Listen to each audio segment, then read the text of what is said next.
Your water heater could be costing you thousands of dollars, and here's why. Hi, my name's Patrick. I'm here with the General, and today we're replacing this 50-gallon water heater. This water heater is 23 years old, and it has so much sediment built up in it, it was starting to damage fixtures inside of the home. So we're actually going to remove everything with this water heater, including the shutoff valve, the gas shutoff valve, putting new straps on it, and this water heater wasn't up to code, so we'll be adding a sediment trap and a sediment trap down here and an expansion tank up top. So the best way to minimize sediment buildup inside of your water heater is by flushing it out yearly as per the manufacturer. My name's Luke. I work here with the General. I'm currently prepping our new water heater while Patrick's over there uninstalling the old one. So what I'm currently working on is the gas sediment trap. It prevents dirt and debris from entering the system. Now that the gas sediment trap is done, we're moving on to the expansion tank. It prevents pressure from building up within the hot side of the line.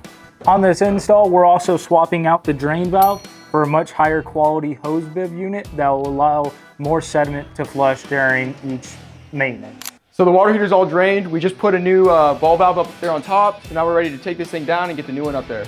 Now that we got the old one out and the new one on the platform, all we have to do is connect gas, connect water, and fire up the unit. And we have our new water lines and shutoff valve for the unit. We also have our full port brass drain valve, easier for maintenance in the future. And this is our gas sediment trap, protecting it from debris entering the gas system. As we're finishing up this install, it's a quick reminder, if you're noticing any of these with your water heater, please contact us at the General, and we'll be gladly to take care of you, as comfort is our main priority.